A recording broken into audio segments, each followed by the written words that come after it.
नमस्कार दोस्तों। हमारे जीवन में तमाम प्रकार की समस्याएं आती हैं, हर अवस्था में आती है। पर क्या कभी हमने सोचा कि समस्याएं आती क्यों हैं?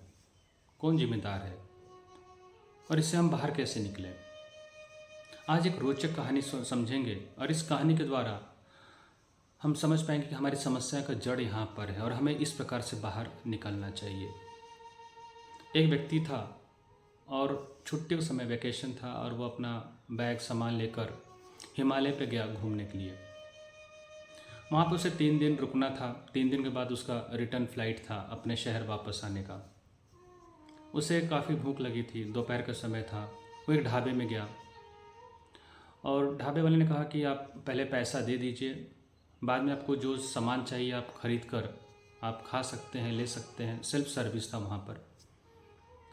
उसने वहाँ पे 100 रुपये दिया, वहाँ से चाय लिया, बिस्कुट लिया, ब्रेड लिया। खाने के बाद उसे पता चला कि उसका स्वाद उतना अच्छा नहीं था जितना अपेक्षा थी उसे। और फिर उसने वो बात ढाबे वाले से कही कि ये चीज़ तो मुझे पसंद नहीं आई, अब आप मेरा पैसा वापस करें, कम से कम 50% वापस कर दीजिए। नहीं 100% कर पा रहे हैं तो। ढाबे वाले ने कहा ये सो तो मुमकिन नहीं है, मैं आपको पैसा वापस नहीं कर सकता हूँ। आपको पसंद आए नहीं पसंद आए इसमें मैं कुछ नहीं कर सकता हूँ, पर पैसा नॉन रिफंडेबल है। ये सेल्फ सर्विस है, पहले पैसा देना पड़ता है, बाद में आप सामान ले सकते हैं। वो व्यक्ति जिद पे पड़ गया, मुझे पैसा चाहिए ही मेरे। और बात कितनी थी, 100 रुपये की बात ही थी। अब वो व्यक्ति के दोनों के बीच में विवाद होने लगा। उसने कहा जब तक पैसा मिलेगा नहीं मैं यहाँ से ढाबा छोड़कर जाऊँगा नहीं। 1 दिन बीत गया, 2 दिन बीत गया, 3 दिन बीत गया। वो पूरा समय उस ढाबे के पास बैठा रहा। तीसरे दिन उसे 50 रुपये मिला, पर उसका अहंकार समाप्त नहीं हुआ। उसने कहा नहीं, मुझे चाहिए तो पूरा 100 रुपये ही पूरा चाहिए। मैं 3 दिन से यहाँ पे बैठा हूँ इस दुकान के बाहर। और वही अहंकार उस ढाबे वाले में भी था। उसने कहा कि मैं तो आपसे पहले ही कहा था कि पैसा कुछ भी रिफंड नहीं होता, फिर भी 3 दिन से आप बैठे थे तो 50 रुपये दे दिया। तो अगला 2 दिन और बैठा, वो अपना फ़्लाइट छोड़ दिया, अपना रिटर्न टिकट छोड़ दिया। और उससे 4 दिन के बाद वापस 50 रुपये और मिले। तब उसे बड़ी संतुष्टि हुई कि उसे कितना बड़ा विजय हासिल हुआ कि 7 दिन के अथक परिश्रम के बाद उसे 100 रुपया प्राप्त हुआ।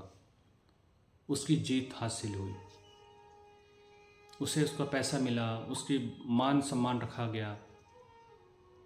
पर वास्तव में सचमुच यह व्यक्ति जीता था? ध्यान से देखिए, उस 100 रुपये के लिए उसने अपना 7 दिन लगा दिया उस ढाबे के बाहर बैठकर। उसने अपनी फ़्लाइट छोड़ दिया, उसने अपने परिवार से दूर रहा, शारीरिक परिश्रम किया, उस ठंडी में बैठे रहना, दुकान के बाहर बैठे रहना, 24 घंटे आप वहीं पे खड़े थे केवल अपना 100 रुपये लेने के लिए। तो आपकी वो हार थी, जीत थी।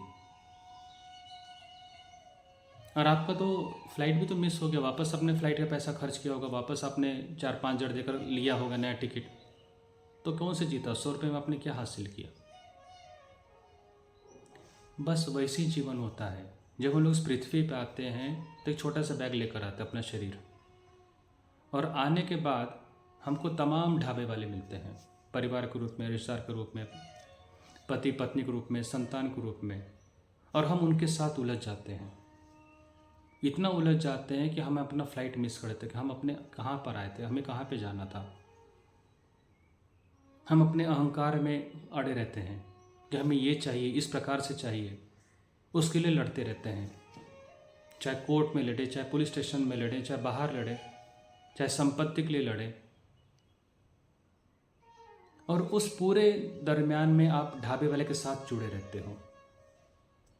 आपकी फ़्लाइट मिस हो चुकी है, आप अंदर से हार रहे हो। आपको लगता है जो जीत आपकी हासिल हुई है वो जीत नहीं है, आपकी असफलता है, क्योंकि आपने अपना समय बर्बाद किया है। तो जब भी आप किसी व्यक्ति के साथ उलझ रहे हो या कोई व्यक्ति आपको उलझा रहा है तो ध्यान में रखिए वो व्यक्ति ढाबे वाला है। वो व्यक्ति ढाबे वाला है। 100 रुपया गया तो क्या, आप आगे बढ़िए। जीवन सिर्फ 100 रुपीज़ तक का नहीं है। कोई व्यक्ति आपसे इग्नोर कर रहा है, आपसे बात नहीं कर रहा है, आपके साथ उसके साथ संबंध कमज़ोर हो चुके हैं, आपको मान सम्मान नहीं मिल रहा है, मतलब उस ढाबे से बाहर निकलिए। आप वो चीज़ पाने के लिए उस ढाबे वाले के बाहर मत खड़े रहिए। किसी कंपनी में आप काम करते हैं, आपकी सैलरी का इंक्रीमेंट नहीं हो रहा, आपका प्रमोशन नहीं हो पा रहा है,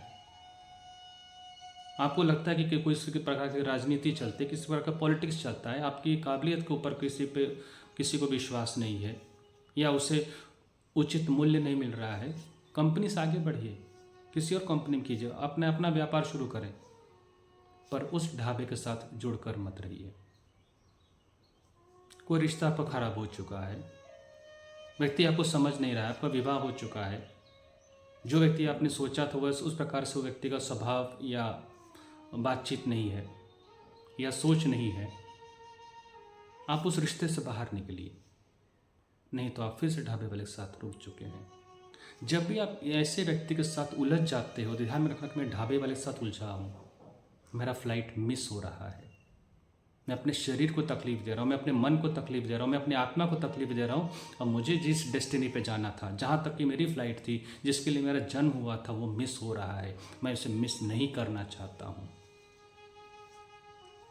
लम क्रिया ध्यान जब आप करते हो, जब आप मेडिटेशन करते हैं, खासकर लम क्रिया ध्यान, तो आपको तुरंत एक बुद्धि दी जाती है, इंट्यूशन पावर दी जाती है, जहाँ पे आप आसानी से रोक पाते हो ये व्यक्ति ढाबे वाला है, ये व्यक्ति मेरे साथ उलझ रहा है और मुझे इस ढाबे से बाहर निकलना है, अपने जीवन की लक्ष्य की ओर आगे बढ़ना है, अपना फ्लाइट पकड़ना है, ताकि मैं इस पृथ्वी पर जब आया हूँ तो उस उद्देश्य को पूरा कर सकूँ, न कि मैं किसी ढाबे वाले के साथ बंधन में अपना समय, अपना बहुमूल्य जीवन को समाप्त कर दूँ। जय हिंद।